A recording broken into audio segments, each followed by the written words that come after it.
We're not negotiating. League and the ratings are an embarrassment. They're a statement about how little interest there actually is in women's basketball beyond Caitlin Clark. People that have started a competitor to the WNBA are leading the negotiations for a new WNBA contract. The fact that they can't reach a CBA agreement and be confident that there's actually going to be a 2026 season of the WNBA because these idiots, Angel Reese and the rest are like, oh man, if y'all not paying us $1 million, $2 million a season, this group of women, delusional. The scene should have been one of unqualified triumph. The 2025 WNBA season witnessed a seismic shift in attention, a cultural moment many within the league had spent decades hoping for. Rookie phenom Caitlin Clark didn't just enter the league. She arrived as a gravitational force, pulling in record television ratings, selling out arenas, and sparking water cooler debates that extended far beyond the traditional sports fan. For the first time, the WNBA felt undeniably present in the national conversation. Its highlights, leading sports broadcasts, and its stars gracing mainstream talk shows. The long-held dream of sustainable, profitable, widely followed women's professional basketball league in the United States suddenly felt within reach. The momentum was palpable, a fragile but powerful wave that, if ridden correctly, could have permanently altered the landscape. Instead, as the final buzzer of the season sounded, the league finds itself not on the precipice of a new golden age, but on the brink of potential collapse. The threat of a lost 2026 season now looms. Nope, not good enough. We're not budging. We're not negotiating. The entire season is up for grabs. But, and here's how they got there. This group of women, delusional, allowed Nafisa Collier, whose husband and her and Breanna Stewart have started a rival league to the WNBA. They've allowed them to be the leaders of their negotiation for a new CBA agreement. Not due to some external economic shock or a global pandemic, but from a bitter, public, and profoundly complicated internal war. This is a conflict where the exhilarating momentum of the present is crashing directly into the harsh, unyielding economics that have defined the league's past. It's a story of empowerment clashing with entitlement, of justified ambition colliding with financial illiteracy, and of a staggering conflict of interest that threatens to tear the very fabric of the league apart. The core demand from a vocal faction of players, led by figures like Angel Reese, is unambiguous: NBA-level compensation. The rhetoric is charged, framed around concepts of worth, value, and long-overdue equity. The emotion is raw, and, given the historical context of women's sports being undervalued, deeply understandable. Who, after dedicating a life to a craft, wouldn't want to be compensated at the highest possible level? The problem, the devastating and inescapable problem, is that the business foundation to support those demands does not exist. The math, as they say, does not line up. The league, which has never turned in annual profit and remains subsidized by the NBA, has reportedly put seven-figure contract offers on the table for its top stars. People that have started a competitor to the WNBA are leading the negotiations for a new WNBA contract. This is insanity and retardation that we have never seen. We're talking about million-dollar salaries for a roughly 40-game season in an enterprise that loses tens of millions of dollars a year.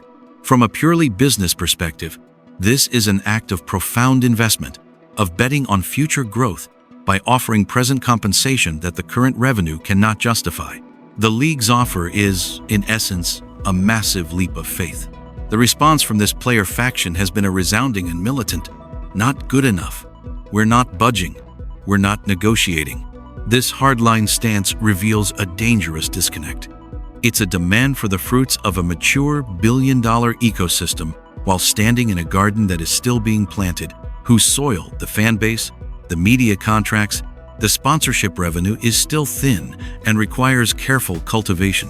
The WNBA does not play in half-empty buildings as an insult.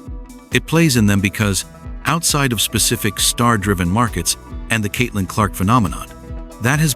Let's replay Nafisha Collier when she was talking tough and everybody's applauding her. You go, girl. Kathy Engelbert, they're not paying you guys what you're worth, and we're not paying Caitlin Clark what she's worth. Play the league believes it succeeds despite its players, not because of them.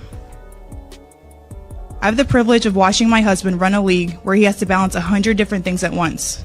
I won't pretend the job is easy, but even with all of that on his plate, he always takes the time to reach out to players when he sees an injury, whether it's unrivaled or even during the WNBA season. That is what leadership looks like. It's the human element. It's basic integrity, and it's the bare minimum any leader should embody. Been the historical attendance reality. The television ratings, while improved, are not just modest. Without Clark, they often revert to a baseline that is brutally low for a major professional sport. To look at those numbers and conclude the business can support a 10 or 20-fold increase in player costs isn't just optimistic. It's a rejection of financial reality. But this negotiation isn't merely a tense dialogue between a union and management over dollars and cents. It has been plunged into a zone of surreal conflict by a single, almost unbelievable fact. The women leading the charge in these WNBA collective bargaining negotiations are simultaneously building a direct competitor to the WNBA. Let's state this clearly. Nneka Ogwumike, the president of the WNBA Players Association, and her business partner Breanna Stewart are co-founders of the Unrivaled League. It's all feelings over facts. It's there's no logic here. Hey, just pay us what we want. I don't want to hear about paying us what's sustainable. Just pay us what we want. We feel like we're owed this amount of money. And we've convinced America that 23 and 24-year-old women coming out of college, that paying them $70,000, $80,000 a year for a 4-month job. Unrivaled is not a casual side project. It is a new winter league designed to offer top players an alternative venue and additional income. Ogwumike's husband is deeply involved in its operations. So, the person sitting across the table from WNBA Commissioner Kathy Engelbert, charged with securing the best possible future for WNBA players, is personally invested in the success of a rival entity. Breanna Stewart, one of the league's brightest stars and most influential voices, is doing the same. This isn't a blurred line. It's a direct contradiction. It would be as if LeBron James, while serving as NBPA president, was secretly launching a new basketball league to compete with the NBA. The incentives are catastrophically misaligned. How can a negotiator fight with absolute, undivided loyalty for the health of League A when her personal, financial, and professional future is also tied to the potential of League B? What if the best outcome for the WNBA's stability is not the best outcome for generating interest and player migration to Unrivaled? This conflict colors every demand. When Ogwumike stands before microphones and delivers scathing critiques of Commissioner Engelbert's leadership critiques that pointedly focus on a perceived lack of personal touch, like not calling injured players, the subtext becomes treacherous. She contrasts the WNBA's corporate failings with the intimate, player-centric culture her husband is fostering at Unrivaled.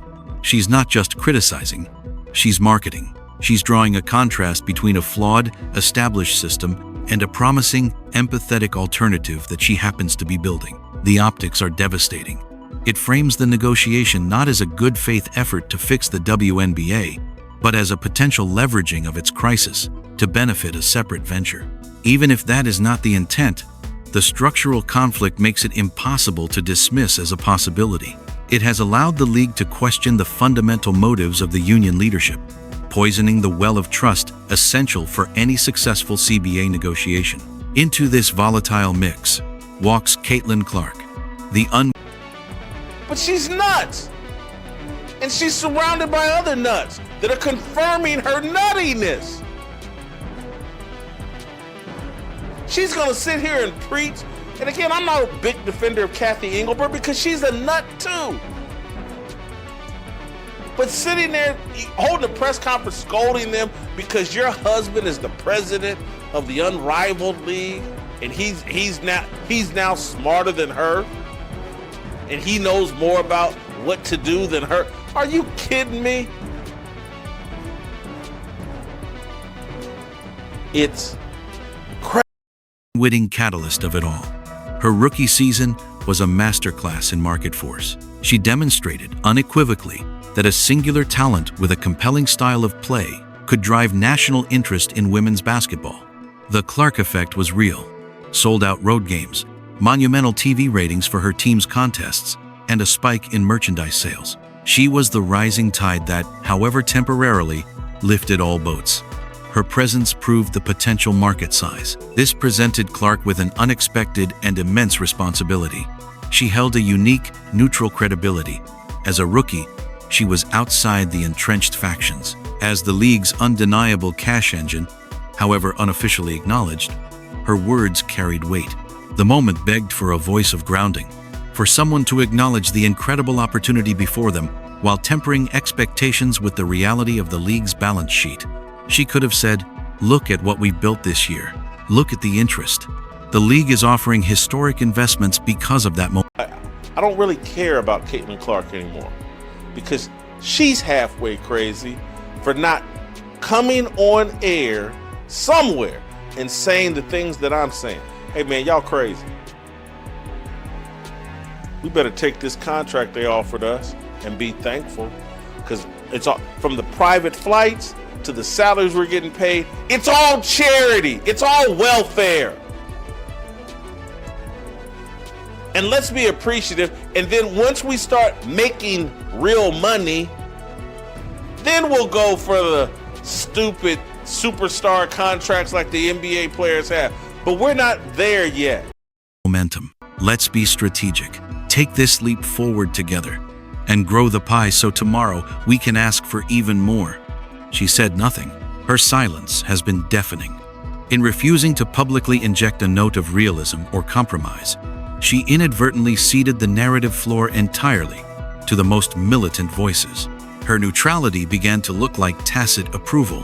For fans and observers who saw the Clark-driven boom as the path to salvation, her unwillingness to defend the league that cut her checks and enabled her platform has been confusing and frustrating. It allowed the conversation to be dominated by threats and ultimatums, rather than a discussion of how to solidify the gains she primarily generated. In a crisis that demanded bridge building, her absence became a chasm. The negotiating stance of the militant faction represents a triumph of feeling over fact, of ideology over economics. The argument has morphed from "we deserve more based on our revenue contribution" to "we deserve more based on our intrinsic worth as athletes and women." This is a profound and dangerous shift. While emotionally resonant, it is economically incoherent. Professional sports leagues are not public utilities or social justice programs. They are entertainment businesses. Salaries are ultimately derived from revenue tickets, TV deals, merchandise, sponsorships. The NBA pays its players roughly 50% of its massive $10+ billion annual revenue. The WNBA's revenue is a fraction of that, and the league operates at a loss. The NBA's subsidy is an investment, a charitable underpinning to keep the dream alive. To demand NBA-level salaries without NBA-level revenue is to demand that the league's owners and, by extension, the NBA operate the WNBA not as a business with a path to profitability, but as a permanent, loss-generating charitable endeavor for the benefit of the players. They want to decide things that God has decided.